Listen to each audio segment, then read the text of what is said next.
So, any of you guys play poker? Okay, we got a couple poker players. Let's say you invite me to your place to come play poker. So we start playing, everything is fine, and I lose the first few hands. It's okay, maybe I'm a little rusty. We continue playing, you continue winning. We keep playing, you keep winning. At a certain point, I pause and I say, my goodness, I must be trash at poker. But then I happen to look behind me and I realize there's a mirror behind me.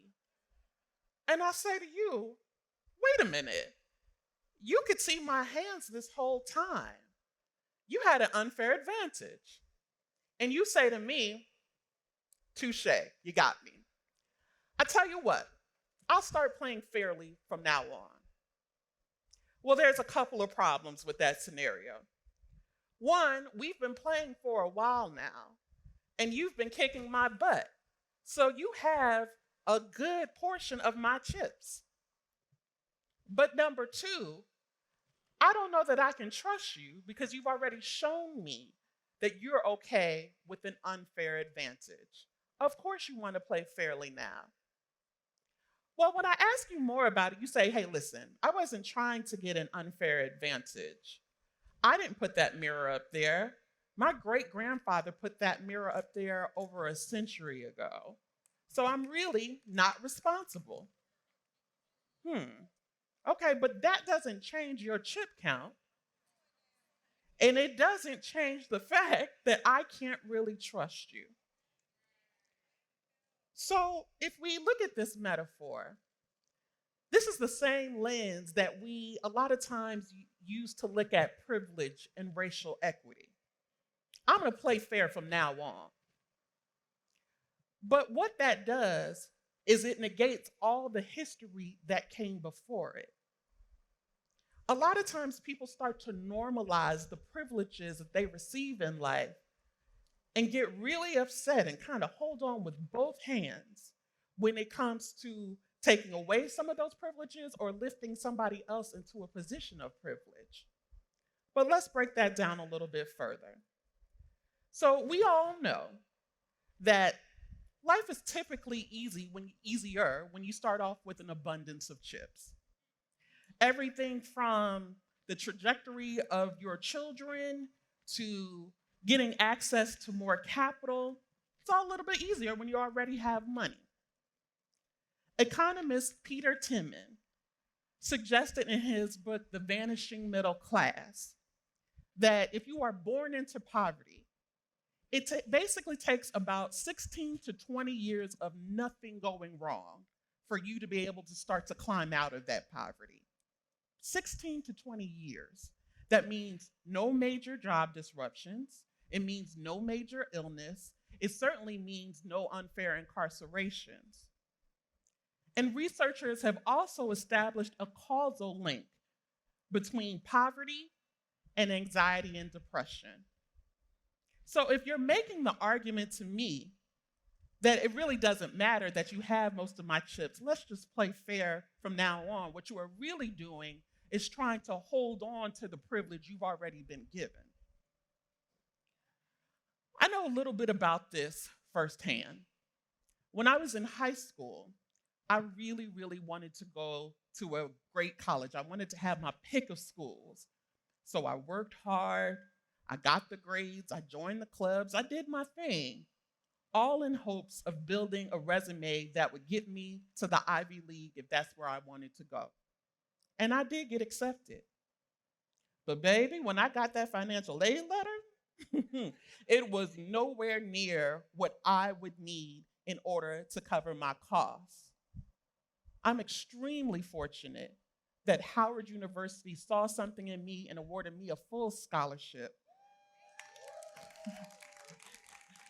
to allow me to live out my college dreams. And I am thankful to Howard and all of the HBCUs that see that potential and that need in so many of our kids. But it was very difficult to have those gates closed in front of me just because of money. So if we go back to our game example, let's talk about this idea of trust. If you use your privilege and weaponize that against me, two things tend to happen. The first thing is that I start to lose faith in the systems that are supposed to protect me, protect the rules, the ones that are supposed to allow everyone to play fair. And the second thing that happens is I start to emotionally shut down when I realize I am not the controller of my destiny. When we look at some of our young Black folks, our young Black youth that we work with, and some of them start to go down a road that we would hope that they would avoid, whether that be dropping out of school or a criminal activity, I look at their circumstance, I look at their actions, and what I see reflected so many times is that lack of faith that they're going to be rewarded for their hard work. It's a lack of faith in systems. They don't believe it and they don't believe you. They live in a world where they see this play out every single day. They see that only 1% of Fortune 500 CEOs are Black. That's the mirror. They see that when Black males are incarcerated, their sentences are often up to 20% longer than white males for the exact same crime. That's the mirror. They see and live in homes where a Black family's net worth is 10% of that of white families. That's the mirror. So when we think about this idea of unity and getting to everybody playing fair, a lot of times we don't spend the necessary time in accountability and consequences that got us there. So when we think about this poker game, yes, we're playing it over a few hours, but what if we thought about it generationally? If we were playing that poker game over generations, what would that look like? What would the generational impact be? You see the compound interest of privilege playing out. So we have this idea of trust and we have this idea of money. What are we going to do? The first thing I would encourage you to do is to look at all the mirrors in your world and make a commitment, have the courage to take them down one by one. If we want to live in a world of equity and we want to break down these generational harms that have been caused, we must be bold. We must speak the truth.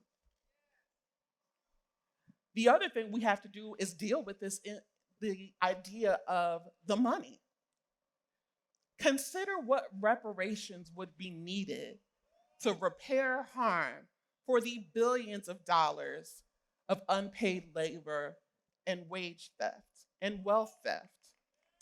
We have to look at all of those things if we are going to get to a point of equity.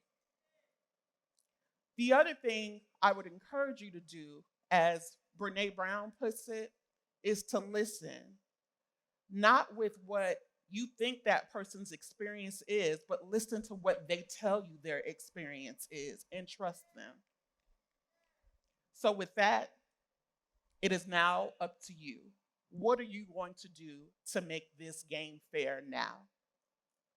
I thank you, and I dedicate this talk to my mentor, Stacey Robinson, who shared this idea with me very long time ago. Thank you.